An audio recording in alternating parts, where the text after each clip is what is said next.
Welcome to ஐஸ்வர்யம் academy. இந்த வீடியோவில் நம்ம எதை பற்றி பார்க்க போகிறோம் அப்படின்னா, லாஸ்ட்டு கான்ஸ்டியூஷன் வீடியோவில் டிஎன்பிசிக்கு நம்ம வந்து பார்த்திங்கன்னா பிரசிடெண்ட்டை பற்றி சொல்லியிருப்பேன். ஆர்டிகல் 52லேருந்து அப் டு 62 வரைக்கும் நம்ம வந்து சொல்லியிருப்போம். இன்றைக்கி நாம் வந்து பார்க்கக்கூடிய அதனுடைய கண்டினியூட்டியில் நம்ம வந்து பார்க்கக்கூடியது power and function of the president. குடியரசுத் தலைவருடைய அதிகாரங்கள் என்னன்றது பார்க்குறோம். இந்த பவர்ஸ் நமக்கு டைப்ஸ் ஆஃப் பவர் இருக்குது, சரிங்களா? சொல்லப்போனால் நமக்கு வந்து ஆல் அட்மினிஸ்ட்ரேஷன் பவர்ஸ் வந்து பார்த்திங்கன்னா எல்லா நிர்வாக அதிகாரங்களும் நமக்கு வந்து பார்த்திங்கன்னா நேம் ஆஃப் த பிரசிடென்ட், குடியரசுத் தலைவருடைய பேரில் தான் நமக்கு வந்து நடக்குது. ஒரு பில் ஆக்டாக மாறுறதாகட்டும், ஹீ இஸ் அப்பாயின்மெண்டட் தான் நம்ம வந்து CAG, attorney general, supreme and high court judges. இந்த மாதிரி அதே போல் நமக்கு வந்து பார்த்திங்க அப்படின்னா ஒரு பார்லிமெண்ட்டினுடைய நம்ம வந்து பார்த்திங்க அப்படின்னா first session of the annual, முதல் கூட்டத்தொடரை கூட்டுறாரு. இப்படி நம்ம வந்து நிறைய விஷயங்களை நம்ம வந்து பார்க்க போகிறோம். லெஜிஸ்லேட்டிவ் என்னென்ன பவர் இருக்குது அப்படின்றது, என்னென்ன பவர்ஸ் இருக்குது அப்படின்றத வந்து பார்க்குறோம். அதே போல் ஒரு எமர்ஜென்சி டிக்ளேர் பண்ணணுமா, பிரசிடென்ட் தான் வந்து பண்ணுறாரு. என்னென்னன்றதை பார்க்கலாம் ஒன் பை ஒன்னா. நம்ம ஃபர்ஸ்ட் வந்து பார்த்தீங்கன்னா அட்மினிஸ்ட்ரேஷன் ஆர் எக்ஸிக்யூட்டிவ் பவர்ஸ், நிர்வாக அதிகாரங்கள்.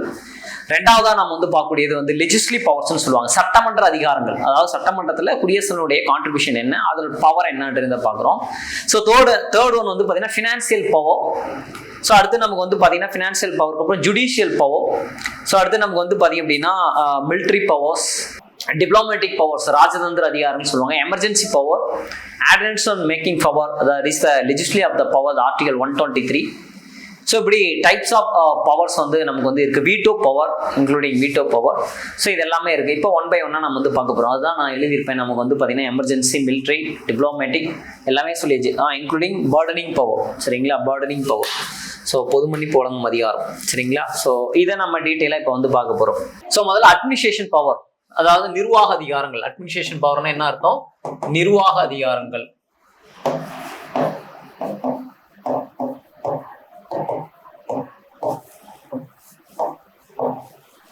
இந்த நிர்வாக அதிகாரங்கள்ல நம்ம என்ன பார்க்குறோம் அப்படின்னு கேட்டிங்கன்னா, எல்லா அட்மினிஸ்ட்ரேஷன் வந்து பார்த்தீங்கன்னா, அதாவது எல்லா நிர்வாகமே பிரசிடென்ட் பேரில் தான் நடக்குது அப்படின்னு நம்ம பார்க்குறோம். நமக்கு வந்து நிர்வாக அதிகாரங்கள் இவருடைய பேரில் தான் நடக்குது அப்படின்னு சொன்னேன். அப்பாயின்மெண்ட்ஸில் வந்து பார்த்தீங்க அப்படின்னா பிரசிடென்ட் என்னென்னலாம் யாரெல்லாம் அப்பாயின்மெண்ட் பண்ணுறாரு அப்படின்னு பார்த்தோம் அப்படின்னா, ஸ்டேட் கவர்னர், மாநில ஆளுநர்களை நியமனம் பண்ணுறாரு. இதில் இன்னொரு விஷயம் என்ன அப்படின்னா, எல்லா இதுக்குமே நம்ம வந்து பிரசிடென்ட்டே மேக் த டிசிஷன் கிடையாது. இப்போ supreme court judges, high court judges, நமக்கு வந்து கொலீஜியம் இருக்குது இல்லையா? 1993 கொலீஜியம் வந்து கொண்டு வந்தாங்க. அந்த கொலீஜியம் நம்ம வந்து சீஃப் ஜட்ஜ் வந்து இருப்பார், supreme court of the chief judges, தலைமை நீதிபதி இருப்பார். அவருக்கு கீழே 4 பேர் இருப்பாங்க. அவங்க தான் வந்து சீனியாரிட்டி அடிப்படையில் யார் வரணும், யார் ஹைகோர்ட் ஜட்ஜஸ், யார் சுப்ரீம் கோர்ட் ஜட்ஜஸ்ன்னு decided by the list and making the list after sent to the president. President வந்து பார்த்தீங்க அப்படின்னா consulting to the council of the minister, மத்திய அமைச்சரவையோடு கலந்துரை செய்து பிறகுதான் என்ன பண்றாரு, போடுறாரு. அப்போ கவர்னர் ஆகட்டும், சுப்ரீம் கோர்ட்டுடைய ஹைகோர்ட் ஜட்ஜஸ் ஆகட்டும், அட்டார்னி ஜெனரல், ஆர்டிகல் 76 நான் வந்து பார்க்குறேன், அட்டார்னி ஜெனரல் இல்லையா? வந்து பார்த்தீங்க அப்படின்னா attorney general and CAG, control auditor general of India, இந்தியாவுடைய தலைமை மற்றும் தணிக்கை செய்யும் அதிகாரி, ஆர்டிகல் 148 அப் டு 151 வரைக்கும். அப்போ அதே போல நம்ம வந்து பார்த்தீங்கன்னா அப்பாயின்மெண்டட், இதை நாம் கூட சொல்லியிருப்போம். நம்ம வந்து கவர்னர் அப்படின்றது இந்தியன் கவர்மெண்ட் ஆக்ட் 1935 எடுக்கப்பட்டது. ஆனால் அதாவது state government appointed by the union government, சரிங்களா? அப்பாயின்மெண்ட் யாரெல்லாம் பிரசிடென்ட் தான், appointed by the union government எங்கிருந்து, கனடாவில இருந்து எடுக்கப்பட்டது. அதாவது வந்து பார்த்தீங்க அப்படின்னா மாநில ஆளுநரை நியமிக்கும் முறை மத்திய அமைச்சரவை தான் நியமிக்கிறாங்க அப்படின்றது கனடாவிலிருந்து எடுக்கப்பட்டது, சரிங்களா? சரி, ஓகே, ரைட். அப்புறம் இன்னும் வேற என்ன சொல்றாங்க? இப்போ நான் சொன்ன எல்லாமே அதே போல நமக்கு வந்து சீஃப் எலெக்ஷன் கமிஷனர், யூபிஎஸ்சி உடைய சேர்மன், அதே போல நமக்கு வந்து ஹை கமிஷனர். இந்த மாதிரி நமக்கு வந்து ஒவ்வொன்றுக்குமே வந்து பார்த்தீங்கன்னா appointment by the president of finance commission chairman. இப்படி நம்ம நிறைய சொல்லிக்கிட்டே போகலாம், சரிங்களா? அதுதான் அட்மினிஸ்ட்ரேஷன் பவர்ல வரக்கூடிய நிர்வாக அதிகாரங்கள் இதுதான். அடுத்து நம்ம வந்து பார்க்கக்கூடிய லெஜிஸ்லேட்டிவ் பவர், சட்டமன்ற அதிகாரங்கள். இங்க சட்டமன்றம் அப்படின்றது எதை குறிக்குது அப்படின்னா, பாராளுமன்றத்தை குறிக்குது. சட்டமன்ற அதிகாரங்கள், சட்டமன்றம் அப்படின்ற எதை குறிக்குது, நமக்கு வந்து பாராளுமன்றத்தை குறிக்குது. இதெல்லாம் பிரசிடென்ட் என்ன பண்றாரு அப்படின்னு கேட்டீங்க அப்படின்னா, அப்போ பேசிக்காவே நமக்கு வந்து இந்த லெஜிஸ்லேட்டிவ் பவர்ஸ்லாம் நான் சொன்னேன், இந்த ஃபர்ஸ்ட் செஷன் இயர்ல நம்ம ஆண்டினுடைய முதல் கூட்டத்தொடர் கூட்டுறாரு. அதே போல நமக்கு வந்து பாத்தீங்கன்னா joint sitting article 108 joint sitting அப்படின்னா கூட்டத்தொடர கூட்டுவோர் பிரசிடென்ட், கூட்டத்திற்கு தலைமை ஏற்பவர் சபாநாயகர் ஸ்பீக்கர். ஜாயிண்ட் சிட்டிங்னு என்ன சார்? ஸோ நம்ம வந்து ஒரு பில் ஒரு ஹவுசஸ்ல கொண்டு வந்துட்டு அனதர் ஹவுசஸ்ல அது வந்து பெண்டிங் இருந்தாலோ ஸோ அல்லது இன்வாலிட் முடிஞ்சிருந்தாலோ ஸோ அந்த ஹவுசஸ்ல அந்த பில் வந்து பெண்டிங்ல இருக்கு இல்லையா, ஸோ அதுக்காக வந்து போடுறது தான் நம்ம வந்து ஜாயிண்ட் சிட்டிங் அப்படின்றது. இது வரைக்கும் நம்ம வந்து 3 போட்டிருப்பாங்க, banking service commission and abolition of dowry act and POTA 2002 அப்படின்றது கொண்டு வந்திருப்பாங்க. ஸோ இங்க பாருங்க நமக்கு வந்து பாத்தீங்கன்னா he summoned prorogues parliament dissolve the Lok Sabha. நமக்கு வந்து பாத்தீங்க அப்படின்னா அப்ப ஒரு கூட்டத்தொடர கூட்டவோ அதாவது பார்லிமெண்டினுடைய கூட்டத்தொடர் கூட்டவோ அல்லது முடிவுக்கு கொண்டுவோ அல்லது கலைக்கவோ யாருக்கு அதிகாரம் இருக்கு? பிரசிடென்ட்டுக்கு தான் இருக்கு. இதான் நம்ம இதுல பார்த்துப்போம் ஆர்டிகல் 85. ஸோ இதுல ஆர்டிகல் 85. இதே உங்களுக்கு ஸ்டேட்டா இருந்தா என்ன ஒரு ஆர்டிகல் 174 யாரு? கவர்னர். கம்பேரிசன் தான் சொல்றேன் நான், சரிங்களா? கலர் இன்னும் கூட வேற கலராக கூட மாற்றிக்கலாம் நம்ம. சரி, ஸோ அடுத்து he summons of the joint sitting முன்னாடியே சொன்னேன். ஸோ ஆர்டிகல் 108 ஆர்டிகல்னு அர்த்தம் 108. ஸோ அடுத்து பாருங்க நமக்கு வந்து பார்லிமெண்ட்டுடைய ஃபர்ஸ்ட் செஷன்.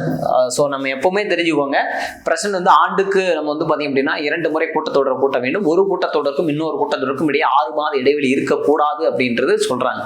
ஸோ அப்போ அவரு தான் கொண்டு வர்றாரு இந்த இது. நமக்கு வந்து பார்த்தீங்க அப்படின்னா இங்க நல்லா கவனிக்கணும். ஸோ நமக்கு வந்து இந்த சட்டமன்ற கூட்டத்தொடரோ ஒத்தி வைக்கவோ முடிவுக்கு கொண்டு வரவோ, இப்போ இவர் சொன்னோம் இல்லையா எப்பப்பெல்லாம் அவர் வந்து அந்த செஷனை கூட்டுறாருன்ற இல்லையா, அதை முடிவுக்கு கொண்டு வரது. நீங்க நினைக்கிற மாதிரி சார் சபாநாயகர் தான் அதை பண்ணுவாருன்னு நீங்க ராங்கா அண்டர்ஸ்டாண்ட் பண்ணக்கூடாது. ஸோ அவருடைய கூட்டத்தொடர் நம்ம சொன்னோம் இயர்லி 2 டைம்ஸ் வந்து பண்றாரு இல்லையா, அதை அவர் கூட்டுறதோ அல்லது ஒத்தி வைக்கவோ அப்படின்றது. அதே போல மெஜாரிட்டி நமக்கு வந்து இல்லை அப்படின்னா கவர்மெண்ட் வந்து பாத்தீங்கன்னா அந்த லோக்சபா டிசால்வ் பண்ற பவரும் அவர்கிட்ட தான் இருக்கு. அதுதான் ஆர்டிகல் 85. ஸ்டேட் அசம்பிளியா இருந்தா 174. கிளியர்? ஸோ ரெண்டாவது என்ன சொல்றாங்க அப்படின்னு பாத்தீங்கன்னா he summons of the joint sitting சொல்லியாச்சு, கூட்டம். பார்லிமெண்ட்டுடைய ஃபர்ஸ்ட் செஷன் நான் சொல்லிட்டேன், எப்பவுமே ஆனுவல் முதல் கூட்டம். He appointment the speaker and vice speaker.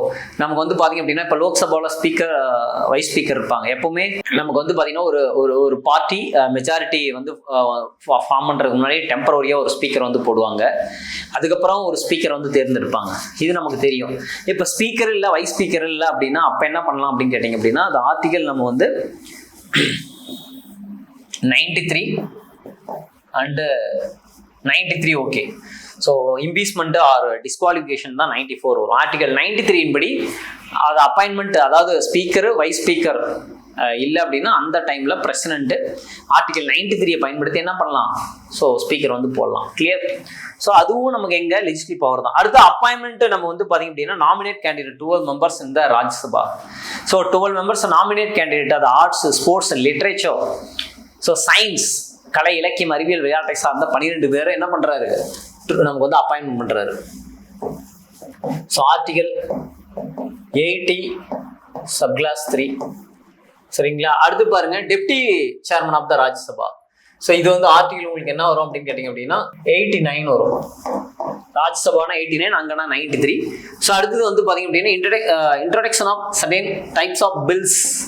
So bill வந்து இன்ட்ரோடியூஸ் பண்ணி வைக்கிறது சொல்றாங்க. For example money bill.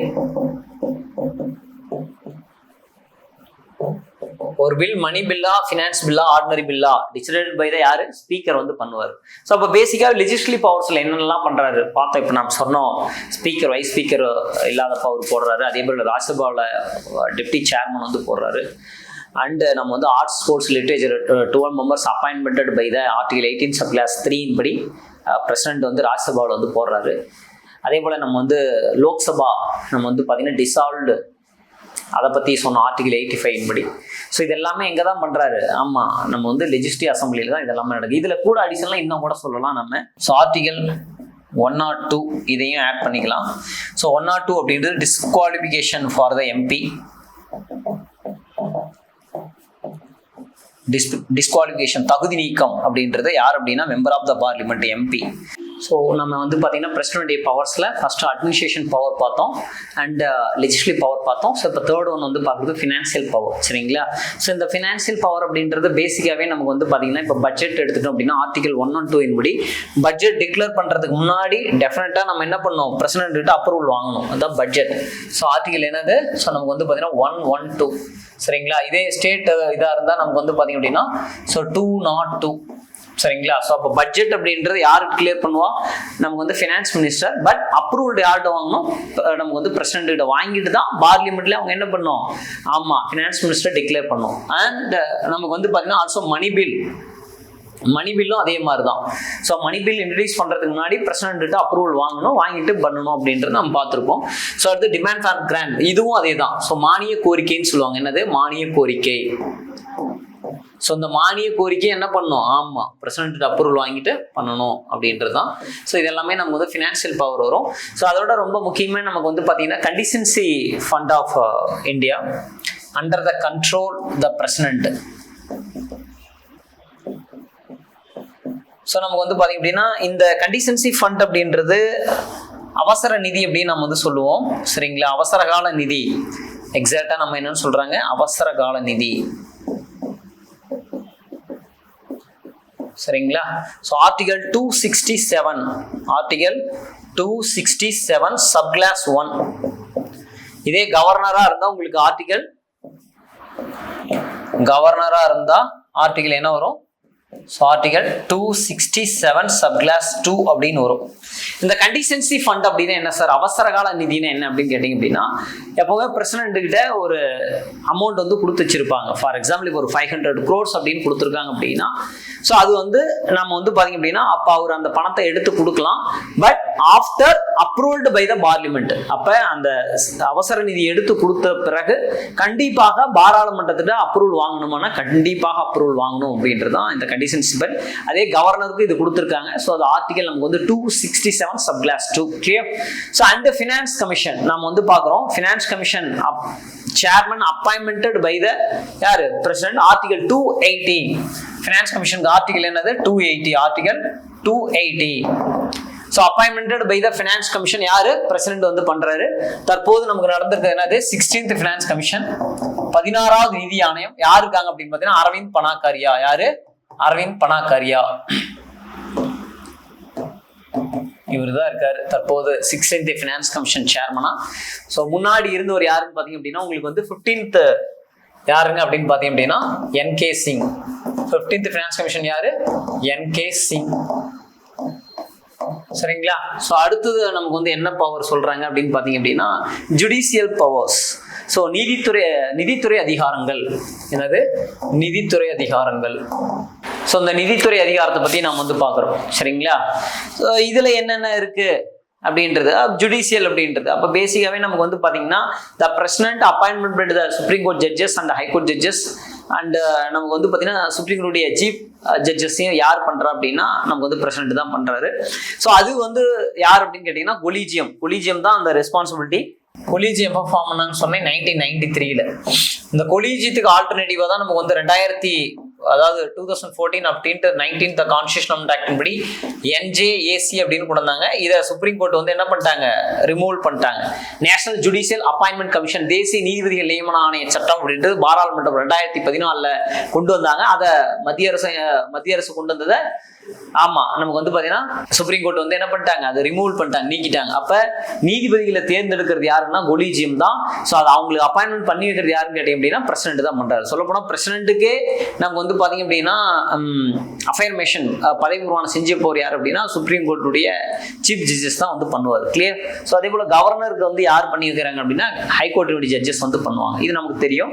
And நமக்கு வந்து என்ன சொல்றாங்க அப்படின்னு பாத்தீங்க அப்படின்னா இந்த ஜுடிஷியல் நம்ம வந்து நீதித்துறை அடுத்து நாம் வந்து பார்க்கக்கூடியது article he takes the advice from Supreme Court. Article 143. So article என்னது 143. அதாவது வந்து பார்த்தீங்கன்னா ஆலோசனை பெறுவதை பற்றி, அதாவது உச்ச நீதிமன்றத்திலிருந்து குடியரசுத் தலைவர் ஆலோசனை பெறுவதை பற்றி தான் நமக்கு வந்து ஆர்டிகல் 143 அப்படின்றது. ஸோ இது நமக்கு வந்து பார்த்தீங்க அப்படின்னா ஜுடிஷியல் சார்ந்த அட்வைஸ் வந்து என்ன பண்ணிக்கலாம், பிரசிடென்ட்டுக்கு வந்து இந்த நீதித்துறையில் என்ன மாதிரியான சந்தேகங்கள் இருக்குது அப்படின்றத கண்டிப்பாக நமக்கு வந்து ஃபர்ஸ்ட் ஆலோசனையோட ரெண்டாவதாக கண்டிப்பாக பிரசிடென்ட் வந்து என்ன பண்ணோம், ஆலோசனை பெற்றுக்கொள்ள வேண்டும். இப்போ ஃபார் எக்ஸாம்பிள் நமக்கு அப்போ இருக்கக்கூடிய ஒப்பந்தங்கள், செய்து கொள்ளப்பட்ட உடன்படிக்கை ஒப்பந்தங்கள், இல்லை வந்து இன்ஸ்கிரிப்ஷன் கல்வெட்டுகள்லையோ காப்பர் பிளேட் இந்த மாதிரி பட்டய சட்டங்கள் பட்டயங்கள்லையோ இந்த மாதிரி ரிலேட்டடாக கண்டிப்பாக வந்து பார்த்தீங்க அப்படின்னா நம்ம செய்து கொள்ளப்பட்ட அந்த ஒப்பந்தத்தின்படியோ கண்டிப்பாக அவங்க என்ன பண்ணிக்கணும், சுப்ரீம் கோர்ட்டுகிட்ட வந்து ஆலோசனை வந்து வாங்கிக்கணும். அதுதான் he takes advice from the supreme court, article 143 அப்படின்றது. ஸோ அடுத்து டிப்ளோமேட்டிக் பவர் அப்படின்றது ராஜதந்திர அதிகாரங்கள். ராஜதந்திர அதிகாரம், இந்த ராஜதந்திர அதிகாரம் அப்படின்றது என்னன்னு கேட்டீங்க அப்படின்னா, இப்ப பார்லிமெண்ட்ல நம்ம இருக்கக்கூடிய மினிஸ்ட்ரியில யாராவது போயிட்டு இன்டர்நேஷனல் லெவலில் செய்து கொள்ளப்படக்கூடிய நம்ம வந்து ட்ரீட்டிஸ், உடன்படிக்கை ஆகட்டும், அக்ரிமெண்ட்ஸ், ஒப்பந்தங்கள் ஆகட்டும், அது கண்டிப்பாக பிரசிடென்ட் அப்ரூவல் வாங்கணும். அதை பற்றி தான் சொல்கிறாங்க. அதுதான் ராஜதந்திர அதிகாரங்கள். நம்ம போய் ஒரு நாட்டோட உடன்படிக்கை பண்ணிக்கிறோம். நம்ம வந்து அந்த ஆன்ஷியன்ட் பீரியட்ல எல்லாம் அந்த கிங்டம் பீரியட்ல ராஜதந்திரம் அப்படின்றது என்னது, ராஜதந்திரமா செய்து ஒரு மந்திரி வந்து பார்த்தீங்கன்னா சூழ்ச்சி செய்து ஆட்சி, அதாவது வந்து பார்த்தீங்கன்னா அரச பதவியை கைப்பற்றுவது. இந்த ராஜதந்திரம் அப்படின்றது என்ன அப்படின்னா, மற்ற நாட்டோடு நம்ம வந்து ட்ரேட் அண்ட் காமர்ஸ், வணிகம் மற்றும் வாணிகம் செய்வதற்காக செய்து கொள்ளப்படக்கூடிய ஒப்பந்தங்கள் மற்றும் உடன்படிக்கைகள். ஸோ கண்டிப்பாக பாராளுமன்ற அப்ரூவல் வாங்கணும் அப்படின்னு சொல்றது தான், இதுதான் டிப்ளோமேட்டிக் பவர்ஸ் அப்படின்னு. இன்னொன்று இன்டர்நேஷனல் நம்ம வந்து பார்த்தீங்க அப்படின்னா ஒரு சர்வதேச நீதிமன்றங்கள்ல நமக்கு வந்து பார்த்தீங்க அப்படின்னா இவர் வந்து ஒன் ஆஃப் த இதாக இருப்பார். யாருன்னு கேட்டிங்க அப்படின்னா பிரசிடென்ட். சரிங்களா, இன்டர்நேஷனலில் இருக்கக்கூடிய ஆர்கனைசேஷனில் ஸோ பிரசிடென்ட் வருவார். ஸோ அதை பற்றியும் டிப்ளோமேட்டிக் பவரில் தான் நம்ம வந்து கொடுத்துருக்காங்க. அண்ட் தென் இந்த military powers, he is the supreme command of the defence. முப்படைகளுடைய தளபதி யார் அப்படின்னு இவர் தான். He is appointment the chief of the நமக்கு வந்து பார்த்தீங்க அப்படின்னா navy, air force and army. So எல்லாமே அவர் தான் பண்ணுறாரு. ஸோ இது எல்லாமே மிலிட்ரி பவர்ஸில் வரும். தென் அடுத்து நம்ம வந்து பார்த்தீங்கன்னா எமர்ஜென்சி பவர். எமர்ஜென்சி பவர் அப்படின்றது நமக்கு வந்து ஆர்டிகல் 352 அப்படின்றது நமக்கு என்னன்னா நேஷனல் எமர்ஜென்சி.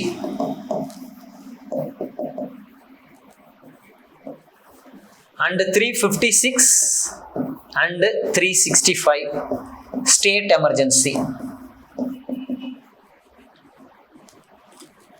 அண்ட் 360 அப்படின்றது ஃபினான்சியல் எமர்ஜென்சி.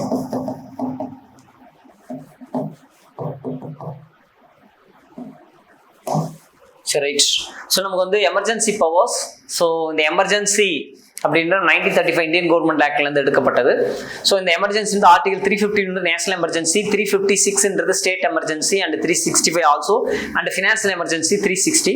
ஸோ நம்ம நாட்டில் தேசிய அவசர நிலை கொண்டு வரணும், தேசிய அவசர நிலை ஏற்படுத்தணும் அப்படின்னா கண்டிப்பாக பிரசிடென்டே முடிவு பண்ண மாட்டார். Council of the ministers, so and prime minister also so consider பண்ணிட்டு அதுக்கப்புறம் அதை அஃபீஷியலாக டிக்ளேர் பண்ண வேண்டியது யார் அப்படின்னா ஸோ வந்து பிரசிடென்ட் தான் வந்து பண்ணுவார். ஸோ 356 பிரசிடென்ட் ரூல் வருது அப்படின்னா ஒரு ஸ்டேட்ல பொலிட்டிக்கல் சிச்சுவேஷன் சரியில்லை, எந்த விதமே பண்ண முடியல அப்படின்னா அந்த time governor recommend to the president and என்ன சொல்லியிருப்பாங்க அப்படின்னா, இங்கே ஃபார் எக்ஸாம்பிள் மணிப்பூரில் இஷ்யூ நடந்துச்சு, நம்ம பிரசிடென்ட் ரூல் எடுத்தாங்க. ஸோ அப்போ அது ஆர்டிகல் 356 அப்படின்ற அரசியல் சுச்சுவேஷன் சரியில்லாத பொழுது நம்ம வந்து பார்த்தீங்கன்னா குடியரசுத் தலைவர் ஆட்சியை அமல்படுத்துறது தான் ஆர்டிகல் 356. ஃபர்ஸ்ட் இது வந்து பஞ்சாப்ல கொண்டு வந்தாங்க. இதெல்லாம் நம்ம வந்து பார்த்துருக்கோம். தமிழ்நாட்டில் கூட 4 முறை வந்து பார்த்தீங்க அப்படின்னா அந்த மாதிரி ஆயிருக்கு. அடுத்து நம்ம வந்து பார்த்தீங்க அப்படின்னா 360 ஃபினான்ஸ் எமர்ஜென்சி. ஸோ நிதி நெருக்கடின்னு சொல்லுவாங்க. அது தற்போது வரை வரல. ஒருவேளை வந்தால் என்ன நடக்கும்னு கேட்டிங்கன்னா, ஸோ கவர்மெண்ட் எம்ப்ளாயியுடைய சேலரிஸ் வந்து பாதியாக ரெடியூஸ் பண்ணுவாங்க. அண்டு பிரசிடென்ட் அண்ட் கவர்னரை தவிர மீதி இருக்கக்கூடிய ஆல் கவர்மெண்ட் எம்ப்ளாயிஸ், அதாவது யூனியன் கவர்மெண்ட் எம்ப்ளாயிஸுடைய சேலரி பாதியாக குறைப்பாங்க. And ordinance making the power. இந்த ஆர்டினன்ஸ் மேக்கிங் பவர்ன்றது ஆர்டிகல் 123.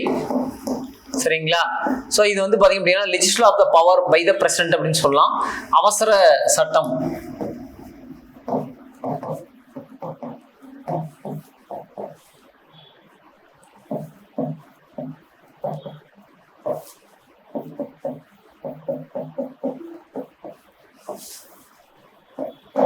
ஸோ இந்த அவசர சட்டம் அப்படின்றது யார் அப்படின்னா பிரசிடென்ட் வந்து கொண்டு வர்றாரு இல்லையா. பிரசிடென்ட் அவசர சட்டம் இயற்றுறது பற்றி தான் ஆர்டிகல் 123.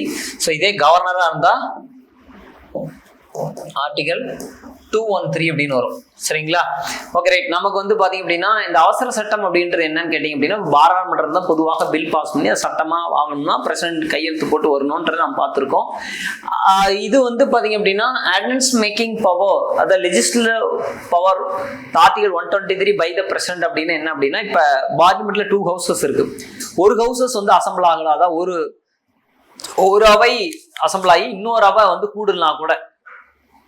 இப்ப வந்து பாத்தீங்கன்னா ராஜ்யசபா கூடி இருக்கு, லோக்சபா கூடல, லோக்சபா கூடு ராஜ்யசபா கூடல, இப்படி நடந்தாலோ அல்லது நமக்கு வந்து பாத்தீங்க அப்படின்னா பார்லிமெண்ட் 2 ஹவுசஸ் போத் ஹவுசஸ்மே கூடாத சமயத்திலயோ அந்த மாதிரி நேரத்துல நாட்டுக்கு ஒரு முக்கிய சட்டம் தேவைப்படுகிறது என்றால் கண்டிப்பா குடியரசுத் தலைவர் ஒரு அவசர சட்டத்தை இயற்றலாம். அந்த அவசர சட்டத்தை இயற்றி அதுக்கு 6 வாரத்துக்குள் பாராளுமன்றத்துல அந்த போத் ஹவுசஸும் கூடிய பிறகு, அந்த 2 அவையும் கூடிய பிறகு கண்டிப்பாக குடியரசுத் தலைவர் ஒப்புதல் பெற வேண்டும் 6 வாரத்திற்குள். இது நம்ம கான்ஸ்டிடியூஷனுடைய வந்து பாத்தீங்க அப்படின்னா சட்டத்திட்டங்கள் உட்பட்டதாக இருக்க வேண்டும். அதை தாண்டி பண்ணக்கூடாது, கான்ஸ்டிடியூஷனுக்குள்ள இருக்கணும் அப்படின்றது. ஏற்கனவே என்ன ப்ரொசீஜர்ஸ் இருக்கோ அதை ஃபாலோ பண்ணி அந்த சட்டம் இருந்ததாக இருக்க வேண்டும் அப்படின்னு சொல்றாங்க. இது 6 வாரத்துக்குள்ள கொண்டு வரல அப்படின்னா, அந்த இது கொண்டு வரலன்னா அதுக்கப்புறம் அந்த சட்டம் வந்து இருக்குமா அப்படின்னா இருக்காதுங்க. சரிங்களா? ஏன்னா அந்த சட்டம் வந்து நமக்கு ஆகணும் அப்படின்னா கண்டிப்பா பார்லிமெண்ட்டுடைய அப்ரூவல் வேணும். இல்ல அவர் கொண்டு வந்துட்டாரு அப்ரூவல் வாங்கல அப்படின்னா அந்த சட்டம் என்ன ஆயிடும்? ஆமா, இன்வேலிடிட்டி, அதாவது கொண்டு வந்தது அப்பயத்துக்கு மட்டும்தான் இருக்கும், அதுக்கப்புறம் இல்லை அப்படின்றது தான். ஸோ இதான் நம்ம வந்து பிரசிடென்ட்டுடைய பவர்ஸ் அப்படின்றது வந்து நம்ம வந்து பார்த்தோம். ஸோ டோட்டலா நம்ம அதே போல பர்டனிங் பவர் ஆர்டிகல் 72ல வரும். சரிங்களா? ஸோ மரண தண்டனை கூட குறைக்கக்கூடிய அதிகாரம் குடியரசுத் தலைவருக்கு மட்டும்தான் இருக்கு அப்படின்றது. ஸோ நன்றி, வணக்கம்.